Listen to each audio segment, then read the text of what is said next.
আসসালামু আলাইকুম এভরিওয়ান, আশা করি সবাই ভালো আছেন এবং সুস্থ আছেন। কি ভাবছেন আপনারা এত বড় কড়াইয়ের মধ্যে আগুন লেগে গেছে?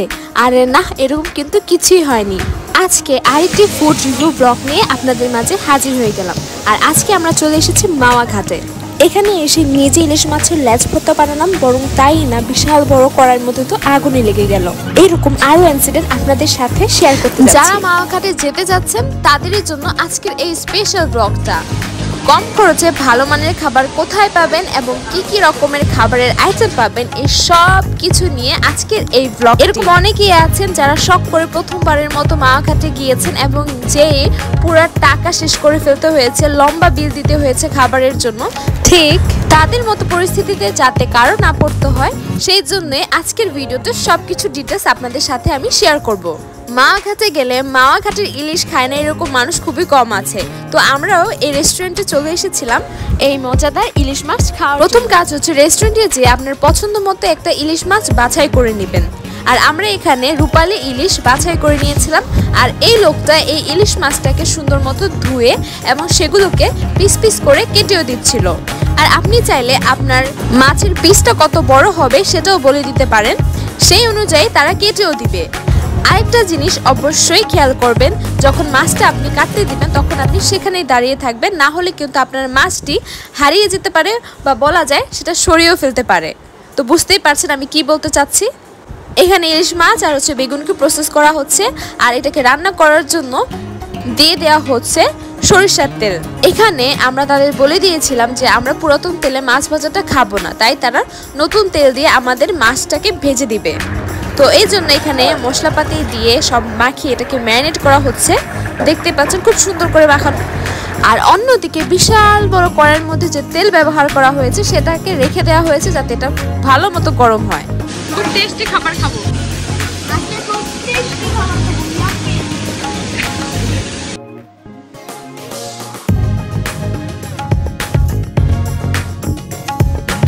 কড়াইয়ের তেল যখন ভালো মতো গরম হয়ে গিয়েছে তখনই ইলিশ মাছের টুকরোগুলোকে এক এক করে ছেড়ে দেওয়া হচ্ছিল এই গরম তেলের মধ্যে।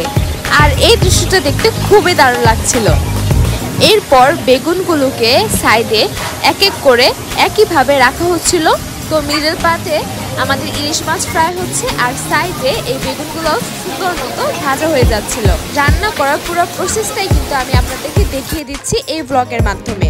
আর এই দিকটায় ইলিশ মাছের লেজটাকে ভর্তা করার জন্য আমার ছোট ভাই চেষ্টা করছিল, কিন্তু এটা অনেক ভারী ছিল যার কারণে সে পারছিল না।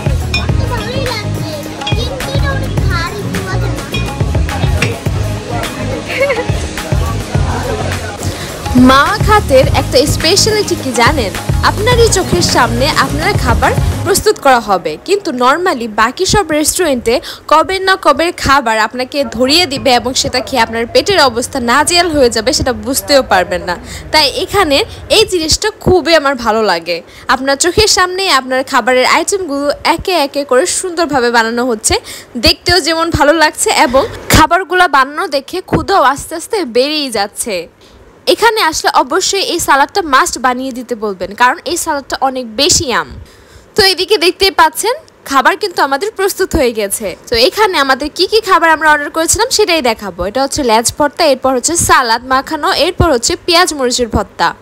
তো ফ্যামিলি মেম্বার্সরা তো টেবিলে বসেছিল খাবারের জন্য, সবাই এখন খাওয়ার জন্য ভালোভাবে বসে পড়ল। যেহেতু খাবারগুলো ইনস্ট্যান্ট বানানো হয় তাই খাবারটা প্রস্তুত করতে মোটামুটি ভালোই সময় লেগে যায়, এর জন্য সবাই অনেক বেশি টায়ার্ড হয়ে গেছিল। আমরা টোটাল 10 জন সদস্য, এখানে 10 জনের জন্য যে পরিমাণের খাবার দরকার ঠিক সেই পরিমাণের খাবার এখানে সার্ভ করা হয়েছিল। একদম বেশিও হয়নি, একদম কমও হয়নি, সবাই পেট ভরেই খেতে পেরেছিল। এখানে একদম গরম গরম ভাত, সাথে গরম গরম বেগুন ভাজা এবং এই মজাদার সালাদ, সাথে একদম ফ্রেশ ডালও সার্ভ করা হয়েছিল। আমি ডাল একদমই খাইনি, কারণ আমার কাছে মনে হয়েছিল যদি আমি ডালটা খাই তাহলে এই ইলিশ মাছের যে ফ্লেভারটা আমার মুখে লেগে আছে সেটা চলে যাবে। একটা কথা যেটা না বললেই না, প্রতিটা টেবিলেই 1 প্লেট করে ভাত সার্ভ করা হয়েছিল। অনেক বকবক তো করেই ফেললাম। এই রেস্টুরেন্টটা হচ্ছে রূপালী রেস্টুরেন্ট। মাওয়া ঘাটে যাওয়ার আগে সারি সারি রেস্টুরেন্টগুলোর মধ্যে একদম প্রথমে যে রেস্টুরেন্টটা দেখতে পাবেন সেটাই হচ্ছে রূপালী রেস্টুরেন্ট। আর আমরা সেখানেই আমাদের ডিনারটা কমপ্লিট করেছিলাম। আমরা টোটাল 10 জন সদস্য ছিলাম এবং 10 জন সদস্যের খাবারের এক্সপেন্স ছিল মাত্র 3000 টাকা।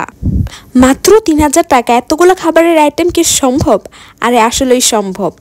আমরা সকলেই পেট ভরে খেতে পেরেছিলাম এবং আমরা যেহেতু হাসরা থেকে মাওঘাটে গিয়েছিলাম তাই আমাদের রিজার্ভ গাড়ি ছিল এবং রিজার্ভ গাড়ির পিছে আমাদের খরচ হয়েছে মাত্র 2000 টাকা, অর্থাৎ যাতায়াত খরচ হয়েছে আমাদের 2000 টাকা। অনেক তো বক বক করলাম। আই হোপ আপনাদের এই ব্লগটা ভালো লেগেছে। ভালো লাগলে অবশ্যই পাশে থাকবেন। আল্লাহ হাফেজ।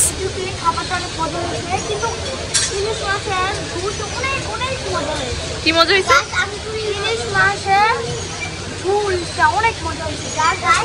বলো। এবার আমাদের পেজে সাবস্ক্রাইব এবং লাইক করে